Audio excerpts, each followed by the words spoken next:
Welcome everybody to our Green Acres. So glad you're here, and if you are new, my name is Teresa. No y'all, this is not New York City. This is Athens, Alabama. We got some snow in Alabama, y'all. It snowed yesterday. Today's video is going to be such a fun one. I always love the opportunity to get together with other YouTube friends and do a collaboration, and this one is no exception. I'm doing a collaboration with what we call the Fab 5. There's going to be 5 videos, and there's also going to be a chance to win a $50 Amazon gift card. To make this collaboration even more fun, we were challenged by each other to use a challenge item in our projects. So I'm going to show y'all a couple of projects that I worked on, and I used my challenge item. So y'all sit back, and I hope y'all enjoy the video and get tons of inspiration. If you're not already following me on my home decor Facebook page, I'd love for you to go over and join it at Our Green Acres Home Decor and DIY Inspirations. Also, go over and follow me on Instagram. Okay, I got the inspiration to make a bathtub tray for my daughter. Her husband gave her one for Christmas that I think he purchased online. So I was going to try to make one on my own. My challenge item was Jingle blocks from Crafty Leanie. So I'm going to put those Jingle blocks into use on my bathtub tray. So I've got Ben. It's a pretty day. He's off work, so I'm getting him to help me. We started out, we measured the 3 pieces of wood. They were bed slats that I purchased at a yard sale, and actually I did not purchase them. The lady, when I asked her the price of them, she told me I could have them. So I actually got them for free. There was 3 of them.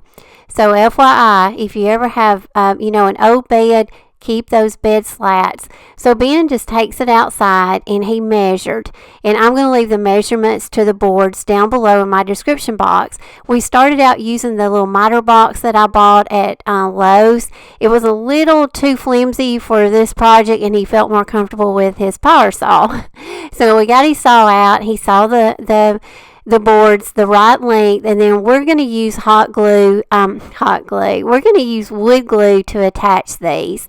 Now you could also, probably use screws or whatever you wanted to, but we just went the easy method, and he's just clamping them down here so the sides will stay good and together, and then he uses some extra clamps on the top just to hold them down.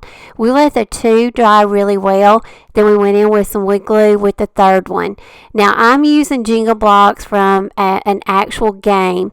I purchased this set at a yard sale for $1 a couple years ago. Now I'm going to go with the red ones, and we sanded off the paint. So those big Jingle blocks in that big game, you can sand off the paint really easy. So once we got 4 of the Jingle blocks sanded down to the natural color, then we're going to be ready to attach them to the boards. I'm showing you here what the difference in size is to the Dollar Tree ones, and the ones that come in the game are actually a lot bigger, and they're a lot nicer quality. So, but we took 2 of the bigger ones and put 1 on each end, and I use wood glue to attach these also. Now here is the tray assembled with the wood glue with the Jingle blocks on the end, and we put these on there. You can put them on the outside of your tub, or you can put them on the inside of the lip of your tub. That's just personal preference. That way your tray won't slip and slide and accidentally fall in. Now Ben went out and got me some stain, and as soon as he took the lid off of it, I was like, I can't do it. The smell of stain is so strong, so I just mixed some craft paint with some water and went with that top stain. Here I'm showing you a little ornate feature, and I got the inspiration for this off of my Facebook page. And Reese had posted a project that she'd worked on, and it was a really pretty decoupage tray, and she used one of these ornate scrolls on her tray. Instead of putting it on the top, she added it to the end, and I never would have thought to do that. I was so inspired by her post. So make sure to go out and be joined up on my Facebook home decor page, because there's so much inspiration out there. I get inspired every time I go out and look at it. So I just stained it the same with the craft paint as I did with the tray. And so here's the tray. I added some hardware handles that I already had on hand, and I just put them on with some hot glue in case I get out eventually, and maybe I can find some that are a little bit more ornate that I like better. That way I can just kind of take these off if I want to. And I was up in the air whether to stain it or paint it, and I still may paint it. But always, if you are in doubt whether you want to stain something or paint it, always stain it first. See how you like it. And then if you don't like it or not happy with it, you can always paint over the stain. So stain first, you can paint over stain, but you cannot stain over your paint.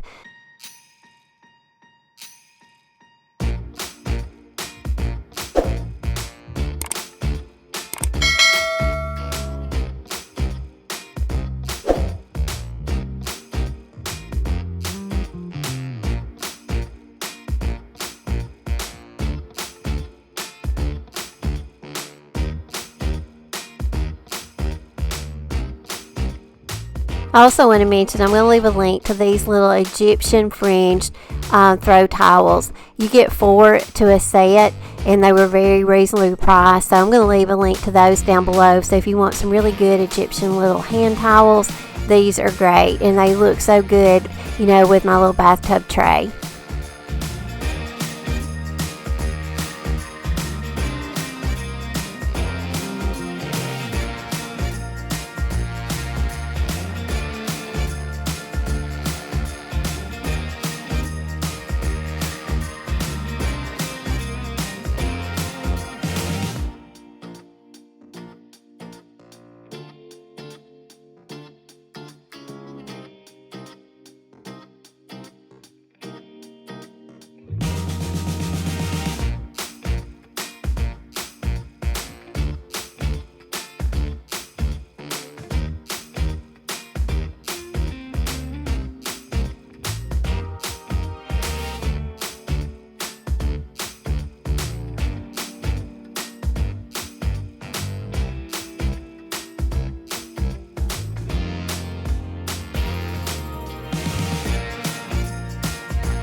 Now I'm going to show you one really quick little project we can make with the Dollar Tree Jingle blocks. And I don't know what you call these. I'm just going to call them little wood people. So for this project, you're going to need 12 Dollar Tree Jingle blocks. I'm repurposing some Jingle blocks that I had I've used in previous projects because I'm getting low on the Dollar Tree ones. And you're going to want to use 2 wooden beads.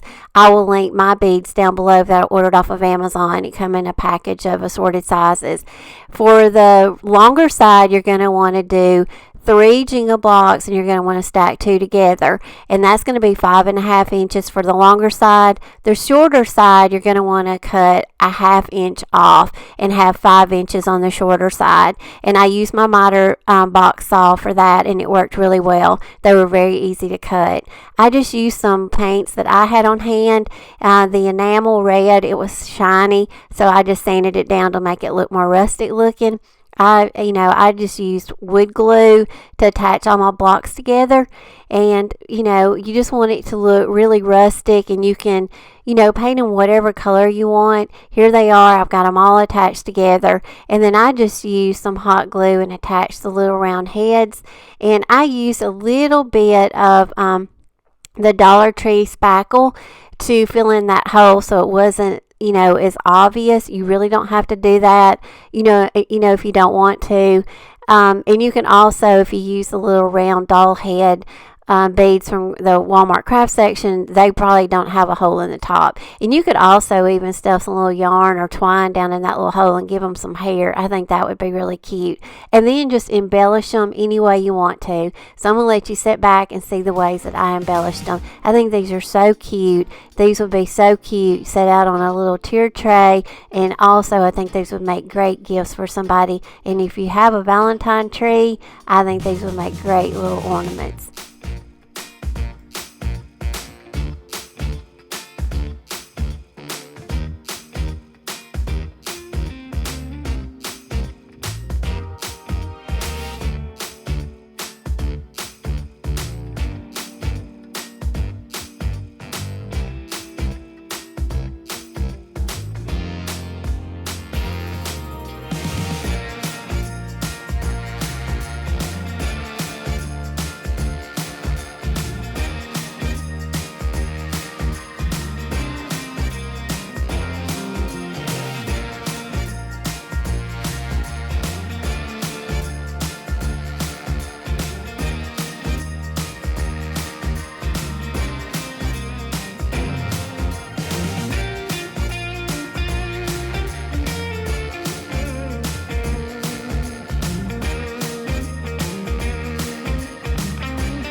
I did a scarf wreath video a couple of videos back, and I had a few viewers that said they wished I would have put footage in of how I wrapped the styrofoam forms. And so I want to add that footage here because I never want to leave anybody hanging or confused on how to make something. So I'm going to untie and I'm going to undo the scarf wreath that I made, and I will put a link to that video down below. But I'm going to give you just a little bit more instruction on that. So, basically I took some scarves that I had. You can take any scarf you have. You can take fleece ones, plaid ones. You can do scarves with fringe on the end. These are just two little frou-frou scarves I got at a consignment store because this is all I had. I didn't have another scarf. You're not going to use any hot glue, so you're not going to damage your form wreath. You're not going to damage your scarf.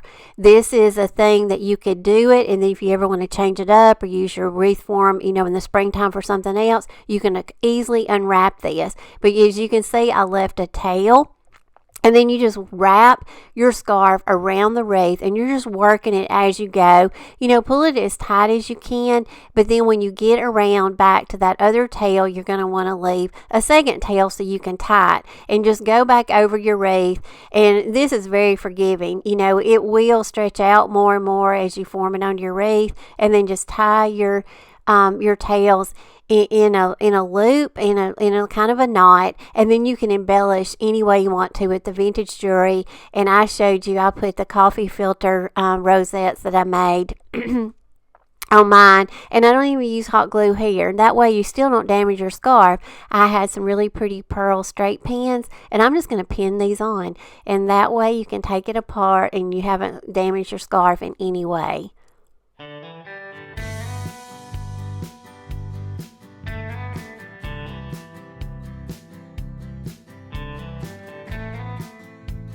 I hope y'all enjoyed the video today, and don't forget to go out and check out all 5 video links for the other Fab 5 friends in this collab.